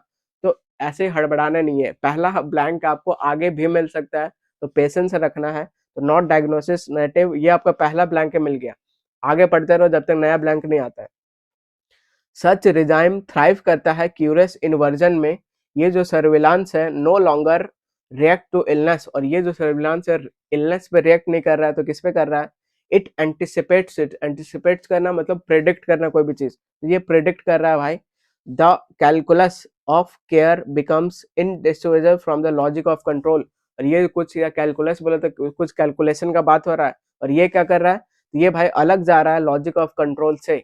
And protection is no longer offered but enforce, और ये जो प्रोटेक्शन है उसको मतलब ऑफर नहीं किया जा रहा, उसको भाई इन्फोर्स किया जा रहा है जबरदस्ती, ठीक है।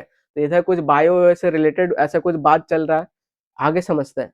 तो इन दिस आर्किटेक्चर, इस आर्किटेक्चर में क्या हो रहा है, द सिटीजन इज बोथ, ये जो सिटीजन है बोथ क्या है, तो मतलब बेनिफिशियरी भी है और मतलब सस्पेक्ट भी हो रहा है, तो दोनों किसका, तो यहाँ बायो इंडिकेटर का बात हो रहा है, बायो सर्विलांस का बात हो रहा है, कि ये जो बायो सर्विलांस मतलब बायो से रिलेटेड जो आपका पल्स वल्स ये सब बॉडी है, ये सब भाई सर्विलांस हो रहा है, तो इसका बात हो रहा है, ठीक है। Suspended in a biopolitical gaze that renders the health of function dash not autonomy, तो नॉट ऑटोनॉमी ये नेगेटिव वर्ड है, तो इसके पहले इधर आपको पॉजिटिव वर्ड चाहिए, तो क्या रेसिप्रोकेट ये हो जाएगा, ये नहीं होगा, इसका मतलब कुछ उल्टा होता है। वेरिएबिलिटी, तो उसमें वेरिएबल्स आ रहे हैं, ठीक है, ये भी एलिमिनेट हो जाएगा। अब बताओ कंप्लायंस आएगा कि कंसेंट आएगा, तो आप सही से और रीड करोगे तो यहाँ पे क्या बोल रहा है, both beneficial suspect suspended the biotical gaze renders health the function of compliance not autonomy, और function of consent not autonomy, तो ज्यादा अप्रोप्रिएट क्या लग रहा है, ज्यादा अप्रोप्रिएट आपका कंप्लायंस लग रहा है, ठीक है। तो बी आपका आंसर आ जाएगा, आगे पढ़ो। What is striking, however, is not merely the pervasiveness of this apparatus, but its opacity. और आगे बढ़ो जब तक ब्लैंक नहीं आता है। एम्बेडेड टेक्नोलॉजीज ट्रैक करता है, जो ये एम्बेडेड टेक्नोलॉजी कुछ कुछ है वो ट्रैक करता है क्या, तो इधर पल्स, ब्रेथ, टेम्परेचर, तो यही सब क्या बोल रहा है, तो ये सब बायो सर्विलांस से रिलेटेड है। बट हु इंटरप्रेट्स, कौन इंटरप्रेट करता है, who decides what qualifies the pathological, तो पैथोलॉजिकल बोले तो बीमारी उमारी से, तो कौन डिसाइड करता है, कौन इंटरप्रेट करता है, ये क्वेश्चन पूछ रहा है। तो इतना अपने को समझना नहीं है, सीधा आंसर ढूंढना है, ठीक है। द ग्रामर ऑफ गवर्नेंस, ये जो गवर्नेंस का भाई ग्रामर आने लग रहा है, समझ रहे हो, लेवल देख रहे हो लैंग्वेज का। तो द ग्रामर ऑफ गवर्नेंस, तो गवर्नेंस का grammar here is not public, public नहीं है बट प्रोसीजरल है, ठीक है, तो प्रोसेस वाइज जाता है। नॉट डिलिबरेटिव बट डैश, तो नॉट डिलिबरेटिव बट सेरेमोनियल हो जाएगा क्या, नहीं। नॉट डिलिबरेटिव बट इरेटिक हो जाएगा, तो इरेटिक पूरा डिफरेंट ही जा रहा है। नॉट डिलिबरेटिव बट थीरो, ये हो जाएगा क्या, तो ये भी पूरा थेरेपी वोरेपी अलग ही जा रहा है, तो क्या हो जाएगा सर, ये हो जाएगा टेक्नोक्रेटिक हो जाएगा, ठीक है। तो टेक्निकल से टेक्नोक्रेटिक, तो जो टेक्नो को मतलब गवर्नेंस करता है टेक्निकल चीजों को, उसको हम लोग टेक्नोक्रेट बोलेंगे। तो बिल्कुल यहाँ पे प्रोसीजरल ये सब का कुछ बात हो रहा है, तो यहाँ टेक्नो रिलेटेड आपका रिलेवेंट जा रहा है, ठीक है। तो ऐसा एलिमिनेट कर करके आपको जुगाड़ लगा लगा करना पड़ेगा, क्योंकि लेवल बहुत बढ़िया लेवल है।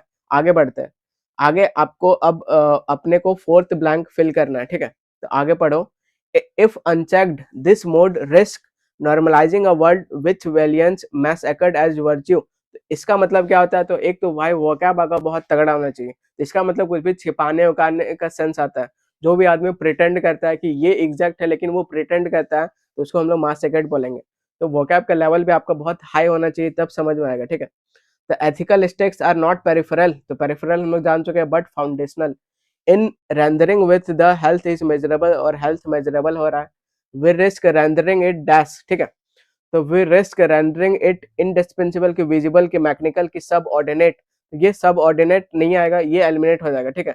इंडिस्पेंसिबल ये भी एलिमिनेट हो जाएगा। विजिबल कुछ भी ऐसा विजिबल का सेंस नहीं आ रहा है, ठीक है। तो इधर भाई कुछ भी टेक्निकल से रिलेटेड मार्क किए हो तो इधर भी ऐसा कुछ मैकेनिकल आना चाहिए, ठीक है। तो यहाँ पे सी आपका आंसर आ जाएगा। अब अपने को बस लास्ट ब्लैंक फिल करना है। लास्ट ब्लैंक आपका क्या है?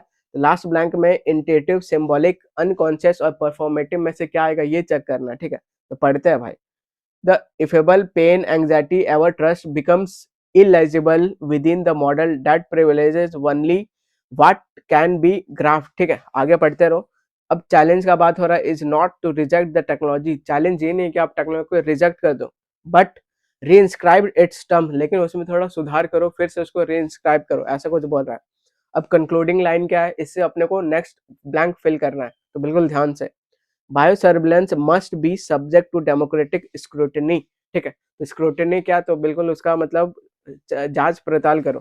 तो बायो सर्विलेंस का मस्ट बी, ये ऐसा सब्जेक्ट है जो डेमोक्रेटिक स्क्रूटनी होना चाहिए, नॉट इम्यून टू, ठीक है। अदरवाइज नहीं तो क्या होगा? वी इनहेरिएट नॉट सेफ्टी, हम लोग सेफ्टी में नहीं जाएंगे, but a stimulated solidarity and in its name a deeply dash submission, ठीक है। तो in its name a deeply dash submission. तो यहाँ पे आप बताओ अ डीपली डैश सबमिशन में क्या आएगा? क्या इंट्यूटिव आएगा, क्या सिंबॉलिक आएगा, क्या अनकॉन्शियस आएगा, क्या परफॉर्मेटिव आएगा? तो ऐसा भाई कुछ परफॉर्म वफॉर्म का बात तो नहीं हो रहा है, तो ये एलिमिनेट हो जाएगा, ठीक है। अब क्या सिंबॉलिक आएगा? तो ऐसा भी कोई सिंबल का बात नहीं हो रहा है, एलिमिनेट हो जाएगा। अब आपका दो ऑप्शन रहा। अब एक इंट्यूटिव मतलब अंदर से, एक अनकॉन्शियस मतलब ये भी आपका अंदर से, ठीक है। तो ज्यादा अप्रोप्रिएट क्या होगा? तो in its name a deeply dash submission, तो डीपली अ अनकॉन्शियस सबमिशन और डीपली अ इंट्यूटिव सबमिशन, ठीक है। तो बिल्कुल अनकॉन्शियस ज्यादा अप्रोप्रिएट लग रहा है कि भाई मतलब ऐसा, मतलब आप उसको रीइंस्क्राइब करो कि बिल्कुल हल्का सा भी सोचना ना पड़े और विदाउट क्वेश्चन मतलब वो चीज एग्जीक्यूट हो पाए, ठीक है। तो यहाँ मोस्ट अप्रोप्रिएट क्या लग रहा है? तो मोस्ट अप्रोप्रिएट आपका सी लग रहा है, तो सी आपका आंसर आ जाएगा। तो ये एक बढ़िया लेवल का क्रॉस टेस्ट था, तो आपको बहुत बुद्धि लगा लगा के धीरे धीरे काम होके करना चाहिए, ठीक है। इस तरह हम लोग ये वाला सॉल्व कर चुके हैं। अब हम लोग आगे बढ़ते हैं। अब जिसको और बढ़िया से समझना है, बिल्कुल आपके लिए मैंने समरी दे दिया है, तो आप समरी पढ़ो क्या है। उसके बाद और भी समझने आया तो आपके लिए मैंने सारा हार्डवर्ड दे दिया है, तो बिल्कुल आप हार्डवर्ड का यूज करो और अपने से और अच्छा समझने का कोशिश करो, ठीक है। मैंने बहुत कोशिश की आपको समझाने का। आगे बढ़ते हैं। ये आपका आंसर की रहा।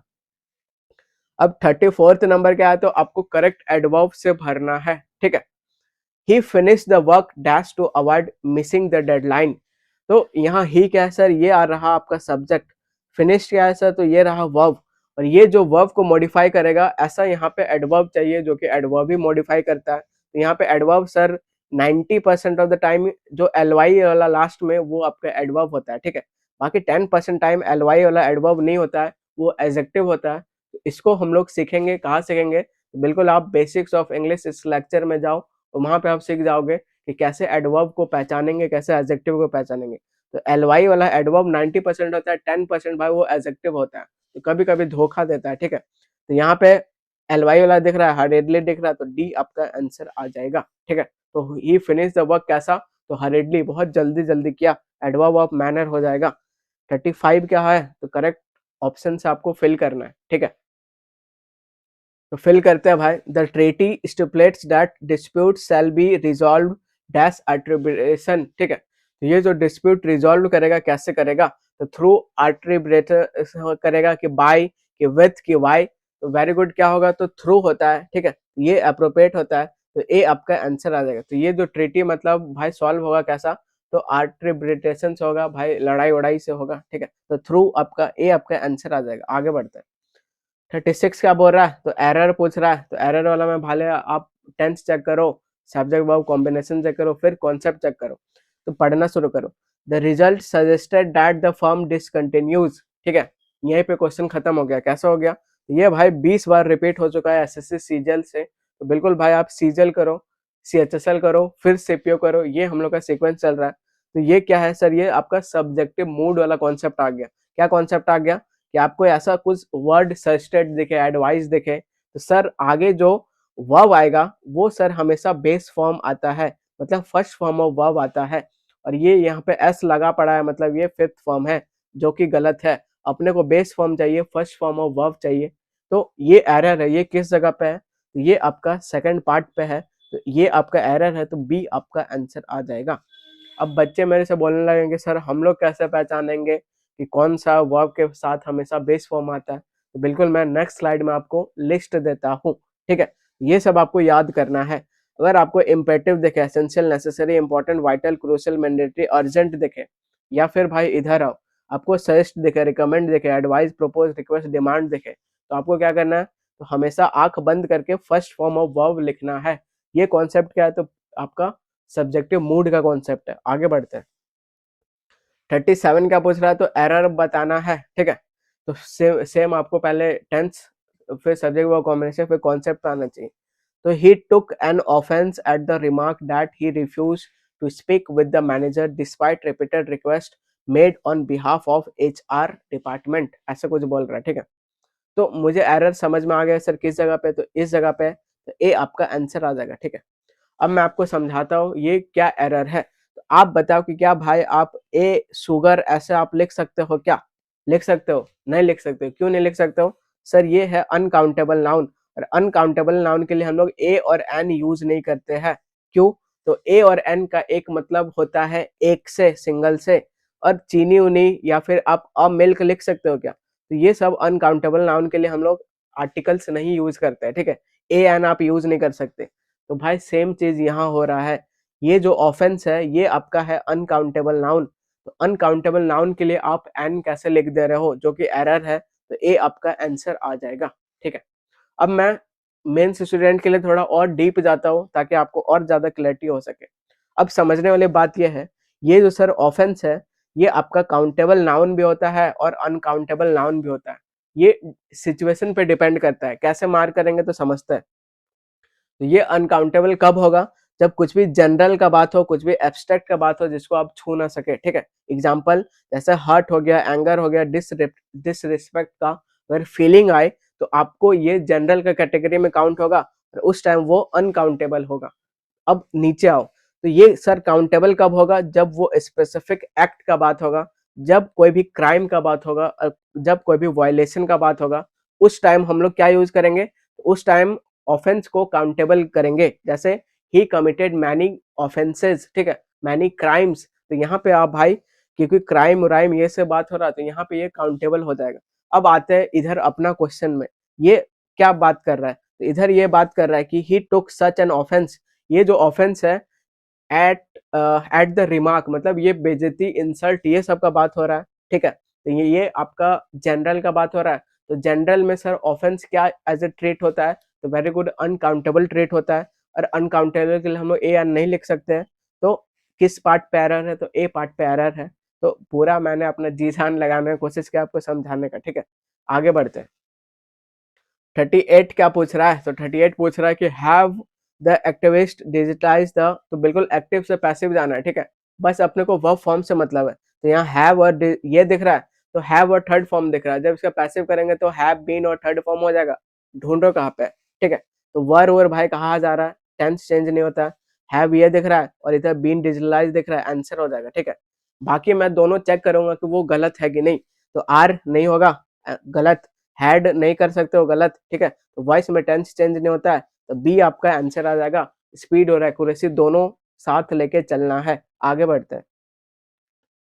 39th क्या पूछ रहा है, तो एक्टिव से पैसिव जाना है, बस वर्ब फॉर्म पे ध्यान दो। आगे बढ़ते हैं।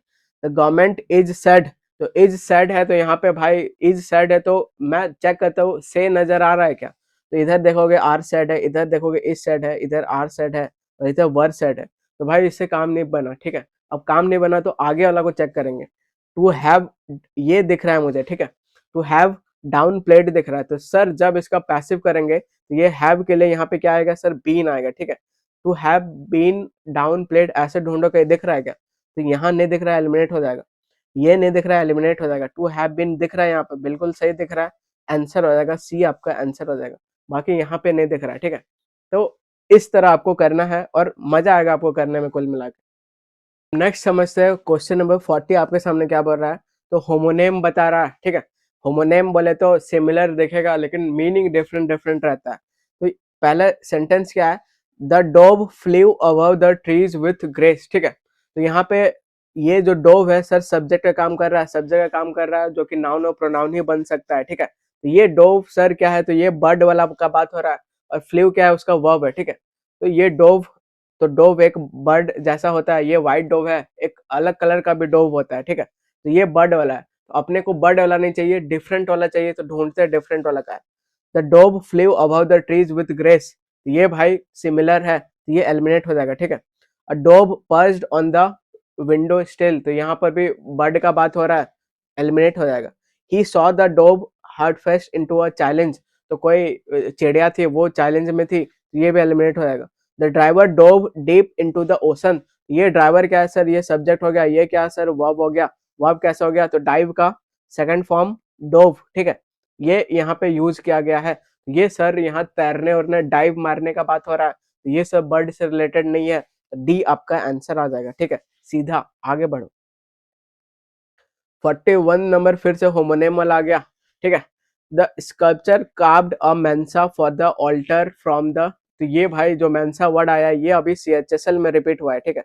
मुझे एग्जैक्ट याद आ रहा है, CHSL का अगर आप करके जाते तो CPO में भाई मार मचा देते, और अगर CHSL का अगर आप CGL वाला करके जाते तो CHSL में मार मचा देते, ठीक है। तो अभी हम लोग CPO का कर रहे हैं, अगर CPO वाला अगर आप मेंस में कर जाओगे तो मार मचा दोगे। कुल मिला के ऐसे ही पूरा लिंक चल रहा है, यही लॉजिक चल रहा है। अब इधर भाई देखो मेंसा, मेंसा क्या होता है। तो मान लो आपको मेंसा नहीं पता है, तो आप एग्जाम में छोड़ के नहीं जाओगे, छोड़ के नहीं आओगे, बुद्धि लगाओगे। कैसे बुद्धि लगाओगे तो समझते हैं।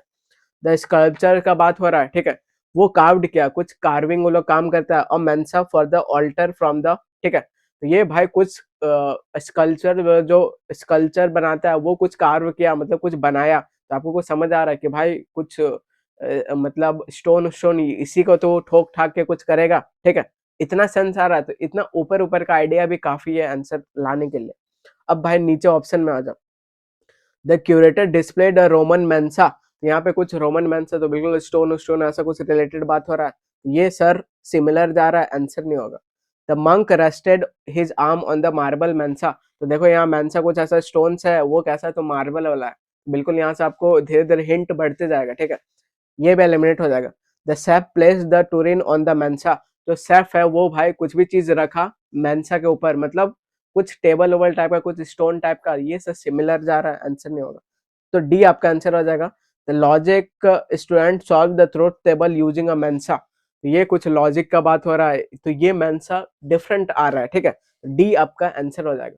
देख रहे हो, तो मुझे मान लो मेंसा का मतलब नहीं पता, लेकिन कैसे मैं डिराइव कर रहा हूँ, यही अप्रोच आपको यूज करना है मेंस में, ठीक है। तो डी आपका आंसर आ जाएगा। अब हम लोग समझ जाते हैं कि मेंसा क्या होता है। तो मेंसा भाई ऐसा एक स्टोन टाइप का कुछ होता है, ठीक है, और इसमें कुछ भी रखने उखने सामान, और ये चर्च उर्च से भी रिलेटेड होता है।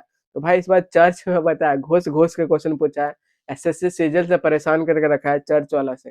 कभी पूछ दे रहा है वो प्रेस्ट का नाम क्या है चर्च का, तो बिशप है। बिशप क्या हाथ में पकड़ता है छड़ी, उसका नाम पूछ दे रहा है।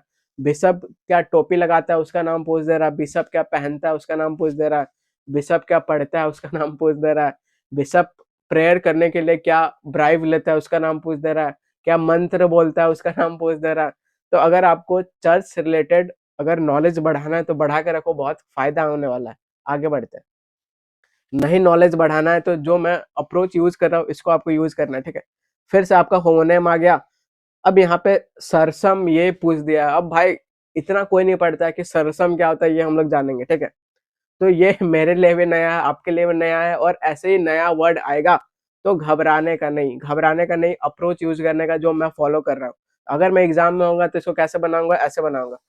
द चैंट, यहाँ कुछ चैंटिंग का बात हो रहा है। चैंट बोले तो मंत्र-वंत्र को हम लोग चैंट करते हैं, तो एक भाई वोकैब बहुत तगड़ा होना चाहिए आपका। द चैंट इंक्लूडेड अ सलेम, ये क्या होता है? तो सोल बोले तो यहाँ सिंगल और मन, सिंगल मन मतलब भाई वो शांत गंभीर है, ठीक है? आगे बढ़ो, सरसम नियर अ ऑर्फेट्री, अब ये भी आपका चर्च से ही रिलेटेड है। तो यहाँ पे कुछ सरसम, कुछ चैंट-वैंट ऐसा म्यूज़िक-वूज़िक, धर्म-वर्म ऐसा चैंटिंग मतलब समझ जा क्या होगा, ठीक है? अब इसके रिलेटेड बस अपने को जो सेम रहेगा वो आंसर नहीं होगा, जो डिफरेंट नज़र आएगा आंसर हो जाएगा। तो एग्ज़ामिनर चीख-चीख के बताएगा कि भाई यही ऑप्शन डिफरेंट है, तो उसको हम लोग मार्क कर देंगे। द म्यूजिकोलॉजिस्ट, कुछ म्यूजिक वाला को वो एनालाइज कर रहा है सरसम को, टोन को, इधर टोन उन का बात हो रहा है, कुछ ये मंत्र उन्तर ऐसे सेंस आ रहा है ऊपर ऊपर से, ठीक है? एग्जैक्ट नहीं पता लेकिन ऐसा कुछ सेंस आ रहा है, तो ये सर सिमिलर जा रहा है, चैंट हो रहा है, इधर टोन हो रहा है, तो ये आंसर नहीं होगा, ए एलिमिनेट हो जाएगा। The botanist levelled the root as a sursum, ठीक है? तो ये भाई कुछ बोटनिस्ट का बात हो रहा है, बोटनिस्ट कौन? जो प्लांट प्लांट ये सब को देखता है, तो ये सर आंसर हो सकता है, इसको मैं होल्ड पे रखूंगा, बाकी दो चेक करूंगा। The cantor raised the arms at the sursum, तो कैंटर क्या होता है? कैंटर कोई शायद प्रीस्ट व्रिस्ट से रिलेटेड होता है चर्च से, ठीक है? तो वो अपना रेज किया सरसम के पास, तो ये सर सेम जा रहा है, आंसर नहीं होगा। द क्वायर, क्वायर बोले तो म्यूजिक बैंड जो गाना वाना गाता है, followed the rabbit leading into a सरसम, ये सर डिफरेंट मतलब सिमिलर जा रहा है, तो अलग क्या जा रहा है? बोटोनी वाला अलग जा रहा है, तो बी आपका आंसर हो जाएगा। अब बोटोनी वाला सरसम किसका बात कर रहा है? तो इस तरह कुछ होता है इसका बात कर रहा है, तो इतना भाई मैं बार बार बोल रहा हूँ, इतना डीप घुस के कोई नहीं पढ़ता है, ठीक है? तो आपको ऐसे ही क्वेश्चन को ऐसे ही डील करना है जैसे मैंने अभी किया। अब ये सरसम क्या होता है? तो इधर कुछ सरसम, ये कुछ दिख रहा है, ठीक है? तो ये आप समझ जाओ, आगे बढ़ते हैं। 43 क्या बोल रहा है? तो पैसिव से एक्टिव में जाना है, तो समझते हैं। तो passive to active, it is presumed that the document had been tampered by, तो by their internal staff before the audit, ठीक है? तो बाय वाला जो ये होता है, ये सर और जो ऑब्जेक्ट है ये आगे सब्जेक्ट बन के आएगा, कहाँ पे आया हुआ है? ये आया हुआ है। यहाँ तक मैं ऑप्शन को मतलब क्वेश्चन को खत्म कर सकता था, लेकिन तब भी मैं वेरीफाई करूंगा, ठीक है? जैसे हैड बीन टेम्पर्ड दिख रहा है, तो सर जब इसका एक्टिव करेंगे तो बीन हट जाएगा क्या? हैड और टेम्पर्ड हो जाएगा क्या? वेरी गुड, कहीं दिख रहा है क्या? ये दिख रहा है, आंसर मार्क कर देंगे। अब मैं वेरीफाई हो गया, तो ए आपका आंसर हो जाएगा। ऐसे ही आपको यूज करना है, आगे बढ़ो भाई। अब 44th नंबर क्या बोल रहा है? तो पैसिव से एक्टिव जाना है, तो बस वर्ब फॉर्म पकड़ के रहो। इस सपोज्ड एक वर्ब फॉर्म दिख रहा है, हैव बीन ड्राफ्टेड दिख रहा है, ठीक है?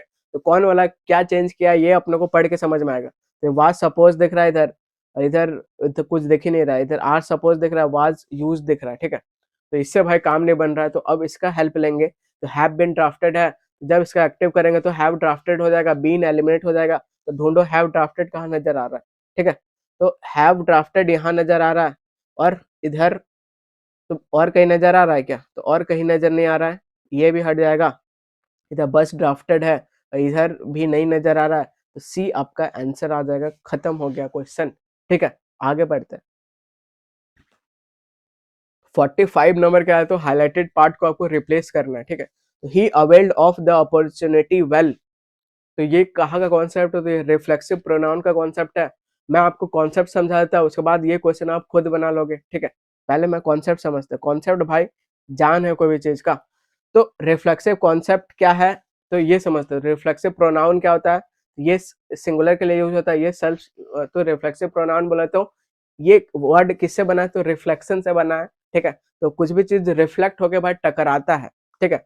मान लो इधर माउंटेन है, तो माउंटेन पानी में होकर वापस टकरा के आपको एक इमेज जनरेट करता है, ठीक है? तो कुछ भी चीज टकरा के रिफ्लेक्ट करना मतलब वो रिफ्लेक्सिव प्रोनाउन हो जाएगा।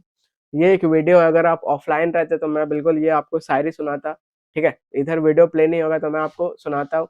ये सारी ये है कि जब उसूलों पे बात आए तो टकराना जरूरी है, जब उसूलों पे बात आए तो टकराना जरूरी है, और जो हो जिंदा तो जिंदा नजर आना जरूरी है, ठीक है? वाह वाह, पीछे सही कर देना आपको। अब आगे बढ़ते हैं। अब मैं ये कॉन्सेप्ट समझाता हूँ, बहुत काम का कॉन्सेप्ट है। तो रिफ्लेक्सिव प्रोनाउन का क्या होता है भाई?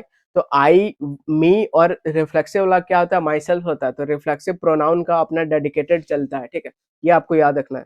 वी का आवर सेल्फ हो जाता है, यू का योर सेल्फ, सिंगुलर वाला प्लूरल वाला योर सेल्फ, ही का himself, her self, it self, और दे का देमसेल्व्स हो जाता है, ठीक है। तो ये आपको काम आएगा। आगे पढ़ते हैं। अब कॉन्सेप्ट क्या है, तो कॉन्सेप्ट ये है कि दे क्या हो गया सर, सब्जेक्ट हो गया, एंजॉय क्या हो गया सर, वर्ब हो गया, और दे एंजॉय व्हाट का रिप्लाई मिल रहा है, तो ये सर ऑब्जेक्ट हो गया। इतना बात समझ में आ गया, ये बिल्कुल सही है। अब नीचे देखोगे दे एंजॉय व्हाट, तो ये इनकम्प्लीट है, ठीक है, तो ये गलत है। आगे पढ़ते हैं। अब कॉन्सेप्ट क्या है, तो धीरे धीरे मैं कॉन्सेप्ट बिल्ड करता हूँ। तो मैं फाउंडेशन में ऐसे ही पढ़ाता हूँ कि बच्चा मतलब एक बार में समझे और सीधा टिक मारे। तो जैसिका सर सब्जेक्ट हो गया, हट क्या हो गया सर, ट्रांजिटिव वर्ब हो गया, कैट क्या हो गया सर, ऑब्जेक्ट हो गया, ऑन क्या हो गया सर, प्रेपोजिशन हो गया, ठीक है। प्रेपोजिशन के बाद क्या आता है सर, उसका ऑब्जेक्ट आता है, जो कि नाउन और प्रोनाउन हो सकता है, तो ये आपका नाउन है, ठीक है। पूरा खोल दिए सेंटेंस को। तो ये अब ऊपर वाला सही है। कैसे सही है, तो जैसिका हर्ट द कैट, तो ये जो हर्ट है सर, ये ट्रांजिटिव वर्ब है।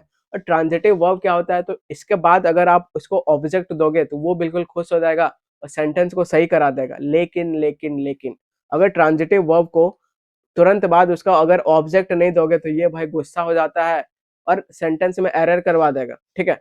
और उसको अगर आप एरर करवा देगा और वो अपने में रिफ्लेक्ट करने का कोशिश करेगा, ठीक है। अब नीचे आते हैं। तो जैसिका हट ऑन द प्लेग्राउंड, तो जैसिका सब्जेक्ट हो गया, वेरी गुड। हट क्या हो गया सर, वर्ब हो गया, और जो कि ट्रांजिटिव वर्ब है। इसके बाद सर इसका ऑब्जेक्ट नहीं है, इसका ऑब्जेक्ट गायब है। कैसे पता चला, तो ऑन है प्रेपो, प्रेपो के बाद उसका ऑब्जेक्ट आता है, तो हट का ऑब्जेक्ट गायब है, तो ये भाई गुस्सा हो जाएगा और ये आपको एरर करवा देगा, ठीक है। तो ये सेंटेंस गलत है, एरर है, ठीक है। तो यही आपका रिफ्लेक्सिव प्रोनाउन का कॉन्सेप्ट है कि अगर ट्रांजिटिव वर्ब को भाई ऑब्जेक्ट नहीं दोगे तो वो अपने आप में रिफ्लेक्ट कर जाएगा, ठीक है, या फिर सेंटेंस को गलत करवा देगा। और जब वो अपने आप में रिफ्लेक्ट करता है तो उस टाइम यूज होता है आपका रिफ्लेक्सिव प्रोनाउन। तो समझते हैं। When the subject of the verb receives an action, तो जब वर्ब का अपना एक्शन होगा वो आगे ट्रांसफर करेगा, अगर आगे ट्रांसफर करने वाला नहीं मिलेगा तो वो अपने आप में रिफ्लेक्ट कर जाएगा। तो जब अपने आप में रिफ्लेक्ट कर जाएगा तो वो सब्जेक्ट ही उसको रिसीव कर लेगा, ठीक है। इन दिस केस तो रिफ्लेक्सिव प्रोनाउन यूज होता है। अब आगे और समझते हैं, आपको और क्लैरिटी मिलेगा। अब आप बोलोगे कि सर हम लोग को कैसे पता कि कौन कौन वर्ब है जिसके आगे तुरंत ऑब्जेक्ट होना चाहिए, कौन कौन सा ऐसा ट्रांजिटिव वर्ब है जिसके आगे तुरंत ऑब्जेक्ट होना चाहिए। अगर ऑब्जेक्ट नहीं दोगे तो वो गुस्सा हो जाएगा, अपने में रिफ्लेक्ट हो जाएगा और वहीं पर रिफ्लेक्सिव प्रोनाउन यूज होगा। इतना बात समझ। तो अब मैं आपको वो वर्ब देता हूँ जो कि एग्जामिनर का फेवरेट है और यहीं में से आपका क्वेश्चन फंस जाएगा, ठीक है। तो एंजॉय बहुत फेवरेट है एग्जामिनर का। सबसे ज्यादा फेवरेट क्या है सर, अवेल है, ठीक है। तो अवेल सबसे ज्यादा फेवरेट है। तो अवेल के बाद भाई तुरंत आपको ऑब्जेक्ट लिखना चाहिए। अगर ऑब्जेक्ट नहीं रहेगा तो भाई वो एरर करवा देगा, अपने में रिफ्लेक्ट करेगा, ठीक है। बाकी एब्सेंट, प्रेजेंट, इंट्रोड्यूस करना, अडेप्ट करना, प्राइड, ये सब ऐसा है। इसके बाद तुरंत आपको ऑब्जेक्ट चाहिए। और समझते हैं। ही इंजॉयड, तो इंजॉयड एक ट्रांजिटिव वर्ब है। इसके बाद object, he enjoyed what the party, तो ये बिल्कुल सही है। अब नीचे आओ, ही इंजॉयड व्हाट, कुछ समझ नहीं आ रहा। He enjoyed in the party, in है प्रेपो, प्रेपो के बाद उसका ऑब्जेक्ट आता है। तो यहाँ इंजॉयड का ऑब्जेक्ट नहीं है, इंजॉयड का ऑब्जेक्ट नहीं है तो भाई ये अपने आप में रिफ्लेक्ट करेगा, ठीक है। यहाँ पे सही होना चाहिए ही इंजॉयड हिमसेल्फ, ठीक है, हिमसेल्फ इन द पार्टी। अब सी इंट्रोड्यूस्ड हर, इंट्रोड्यूस किसको, तो हर, तो ऑब्जेक्ट है, सही है। अब नीचे आओ, she introduce to the teacher, तो यहाँ पे भाई इंट्रोड्यूस का ऑब्जेक्ट नहीं है, ऑब्जेक्ट नहीं है तो अपने आप में रिफ्लेक्ट करेगा। तो she introduce herself to the teacher, ये सही होता है। अब आपको कॉन्सेप्ट समझ में आ गया, ठीक है। दूसरा सबसे इंपॉर्टेंट नोट क्या है, तो reflexive pronoun can not be use as a subject. ये भाई वर्ब के बाद ही यूज होता है, तो ये सब्जेक्ट नहीं बन सकता। आया बात समझ। तो बहुत सारे बच्चे बोलते हैं कि माई सेल्फ अमर गोस्वामी, ठीक है, ऐसे इंट्रोडक्शन देंगे, my self Rahul, my self Mahesh, तो भाई और पूरा चौड़ा होकर देते हैं। बहुत सारा एक्टर एक्ट्रेस भी ये गलती करती है। तो जब भी इंट्रोडक्शन दोगे माई सेल्फ से शुरू नहीं होगा, क्यों नहीं होगा, तो ये एक रिफ्लेक्सिव प्रोनाउन होता है, ये वर्ब के बाद आएगा, ना कि ये सब्जेक्ट बन जाएगा, ठीक है। तो आप सिंपली बोलो आई एम अमर गोस्वामी, ये सबसे डिसेंट होता है, सही होता है। ज्यादा कूल बनने के चक्कर में माई सेल्फ से जो जो इंट्रोड्यूस करता है, समझ जा भाई उसको अंग्रेजी नहीं आती, उसको इंग्लिश नहीं आता। और ये बहुत बड़े बड़े टीचर भी करते हैं जो कि स्कूल स्कूल में पढ़ाते हैं, ठीक है। तो ये आपको सीखना है। इसके बेसिस पे भाई मैंने बहुत सारा मेंस वेंस का क्वेश्चन डाल रखा है। तो ये पीपीटी आपको डाउनलोड करना है और बनाना है। समझ गए कॉन्सेप्ट। अब हम लोग क्वेश्चन पे आते हैं। अब आप खुद बनाओगे, ठीक है। तो टीचर का यही काम है, कॉन्सेप्ट बता दो, खुद आप बनाओ। अब इधर आते हैं। तो इधर क्या है, तो he availed of the opportunity. तो हम लोग जानते हैं कि सर अवेल एग्जामिनर का फेवरेट है। इसके बाद सर ऑब्जेक्ट होना जरूरी है, नहीं ऑब्जेक्ट होगा तो आपको यहाँ पर रिफ्लेक्सिव प्रोनाउन देना पड़ेगा, क्योंकि वो खुद में रिफ्लेक्ट करेगा, ठीक है। अब यहाँ पे आओ तो ही अवेल्ड ऑफ प्रेपो है, प्रेपो के बाद उसका ऑब्जेक्ट है, तो यहाँ अवेल्ड का आपको ऑब्जेक्ट नहीं मिला है, तो अवेल्ड हिमसेल्फ इधर दिख रहा है, तो ये आपका आंसर आ जाएगा, बी आपका आंसर आ जाएगा। आया बात समझ? आया भाई मजा? मजा आया तो बिल्कुल आप कमेंट सेक्शन में बताओ कि आपको कैसा लग रहा है। अब मैंने प्रैक्टिस क्वेश्चन आपके लिए दे रखा है, जो कि मेंस वंस में आया हुआ है, तो बहुत काम आएगा। अभी मेंस होने वाला है, अब मैं स्लाइड चेंज कर रहा हूं, तो बिल्कुल आप अपना आंख बंद करो, और इसको आपको कैसे प्रैक्टिस करना है, तो पीडीएफ टेलीग्राम चैनल से जाके प्रैक्टिस करना है, ठीक है? आंख बंद सबका, ठीक है? बैंक उनका मैंने डाल रखा है, सीजल ओजल का डाल रखा है, तो बिल्कुल आप प्रैक्टिस करो इसी कॉन्सेप्ट पर जो अभी समझाया हो, ठीक है? एसएससी जीडी उडी में भी जो तैयारी करते हैं, बिल्कुल आपको एज इट इज मिलेगा। अब हम लोग 46 नंबर क्वेश्चन में आते हैं, ठीक है? 46 नंबर क्वेश्चन क्या बोल रहा है, तो फिर से आपको रिप्लेस करना है, फिर से मैं आपको कॉन्सेप्ट समझाऊंगा, आप भाई खुद बनाओगे, ठीक है? तो ज्यादा से ज्यादा सीखने का कोशिश करो, बस एनालिसिस जल्दी जल्दी करके निकाल नहीं देना, ज्यादा से ज्यादा क्वालिटी, तो मैं भाई इस पे काम करता हूँ, ठीक है? तो क्वालिटी ओवर क्वांटिटी, और आप लोग चाह रहे हो कि सर आप जल्दी जल्दी बस करवा दीजिए, तो भाई मैं क्वालिटी पे काम करता हूँ, तो आपको आराम से वीडियो मिलेगा, लेकिन जो भी मिलेगा बेस्ट मिलेगा, इससे खतरनाक आप मतलब ढूंढते रह जाओगे, ठीक है? तो इधर मैं वो देना चाह रहा हूँ, तो कॉन्सेप्ट आप समझते हैं हम लोग आराम से, उसके बाद आप खुद बनाओगे। तो कॉन्सेप्ट है भाई ये कंडीशनल का, ठीक है? क्वेश्चन पहले पढ़ लो, क्वेश्चन क्या बोल रहा है, तो if I was you I would resign immediately, तो ये आपका सेकंड कंडीशनल का है, और सेकंड कंडीशनल में हम लोग क्या करते हैं, तो सेकंड कंडीशनल में अनरियल और इमेजिनरी सिचुएशन ऑफ फ्यूचर बताया जाता है, उसका स्ट्रक्चर क्या होता है, तो इफ सब्जेक्ट और सेकंड फॉर्म ऑफ वर्ब, और subject would first form of verb आता है, ठीक है? If I saw her I would tell her the truth, अगर मैं उसे देखता तो मैं उसे सच्चाई बता देता। If they invited me I would go to the party, तो ये भाई unreal imaginary situation of future का, ऐसा हो नहीं रहा है कि अगर वो मुझे इनवाइट बुलाया होता तो मैं पार्टी में जाता, ऐसा कुछ हो नहीं रहा है, बस इमेजिनरी है, ये फ्यूचर का ऐसा शो करता है, ठीक है? तो सेकंड कंडीशनल एक और चीज शो करता है क्या, तो सेकंड कंडीशनल और एक चीज शो करता है क्या, तो अनरियल और इमेजिनरी सिचुएशन ऑफ प्रेजेंट का भी शो करता है, फ्यूचर का तो शो करता है, प्रेजेंट का भी करता है। जब वो प्रेजेंट का शो करता है तो वो इसका हेल्प लेगा, ठीक है? तो इफ, एज दो, I wish, way wish, if only, तो ये सब का हेल्प लेगा। उसके बाद आपका सब्जेक्ट होना चाहिए, उसके बाद अगर कोई भी मेन वर्ब है, मैं ध्यान से सुनो मैं क्या बोल रहा हूँ, तो कोई भी, अरे ये सब मैं लिख नहीं सकता, तो आप अगर नोट्स बनाते तो नोट्स बनाया करो, ठीक है? तो अगर ये सब आपको वर्ड दिखा, उसके बाद सब्जेक्ट आप सीधा रहेगा, उसके बाद अगर कोई भी मेन वर्ब रहा, मेन वर्ब बोले तो सर जैसे एक्शन वर्ड, तो प्ले का मेन वर्ब है, तो इसका सेकंड फॉर्म क्या हो जाएगा, प्लेड हो जाएगा, ठीक है? कोई भी मेन वर्ब रहा तो उसका आपको सेकंड फॉर्म कर देना है, और अगर कोई भी बी का फॉर्म रहा, ठीक है? बी का फॉर्म क्या होता है ये आपको आना चाहिए, तो ये सब भाई पूरा बेसिक है, तो बेसिक आप बिल्कुल मेरे लेक्चर से देखो, आपका एकदम खतरनाक बेसिक हो जाएगा, ठीक है? बी का फॉर्म क्या होता है अब हम लोग समझते हैं, तो बी का फॉर्म क्या होता है सर, तो बी का पहला फॉर्म क्या होता है, तो बी होता है, एम होता है, आर होता है। आया बात समझ? दूसरा फॉर्म क्या होता है सर, वाज होता है, वर होता है, ठीक है? तीसरा फॉर्म क्या होता है सर, बीन होता है, तो बीन बजाने वाला बीन। चौथा फॉर्म क्या होता है सर, बीइंग होता है, और लास्ट वाला फॉर्म बी का क्या होता है, इज होता है, ठीक है? अब मैं क्या बोल रहा हूँ, तो अगर ये सब वर्ड दिखे, उसके बाद आपको सब्जेक्ट दिखे, उसके बाद अगर बी का कोई भी फॉर्म दिखे, बी का फॉर्म मतलब ये सब में से कोई भी दिखे, तो आपको सर क्या करना है, तो आपको आंख बंद करके उसको चेंज करके वर में कर देना है, चाहे सब्जेक्ट सिंगुलर हो तब भी, अगर सब्जेक्ट प्लूरल हो तब भी, तो वर भाई फिक्स होगा यहाँ पे। आया बात समझ? ये सब वर्ड के बाद अगर सब्जेक्ट दिखा, सब्जेक्ट के बाद अगर कोई भी मेन वर्ब दिखा, तो उसको आपको सेकंड फॉर्म में करना है, और अगर आपको बी का फॉर्म दिखे तो आपको उसको वर में करना है, और ये चीज क्या शो करता है, ये unreal imaginary situation of present का शो करता है, ठीक है? ये कंडीशनल का है, जिसको कंडीशनल में प्रॉब्लम है तो बिल्कुल आप जाओ अमर गोस्वामी चैनल में, ग्रामर मल्टीप्लायर में कंडीशनल आपको मिलेगा, तो बिल्कुल वहां से आप करो, ठीक है?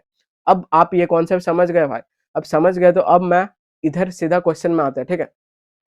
तो इफ ऑफ वाला दिख गया, उसके बाद सर सब्जेक्ट दिख गया क्या, आई दिख गया, उसके बाद सर यहाँ बी का फॉर्म दिख रहा है क्या, तो वाज वर बी का फॉर्म होता है, तो सर यहाँ चेंज होके बी का फॉर्म क्या हो जाएगा सर, वर हो जाएगा। वर कहाँ दिख रहा है, यहाँ दिख रहा है, ठीक है? इफ आई वर यू, अगर मैं तुम्हारे जगह होता तो आई वुड रिजाइन इमीडिएटली, तो वर एक ही जगह दिख रहा है, बी आप आंसर मार्क कर दोगे, और सिंपली ऐसे बनाओगे तो बहुत ज्यादा मजा आएगा, ठीक है? बहुत खतरनाक, मतलब ऐसे ही आपको बनाना चाहिए।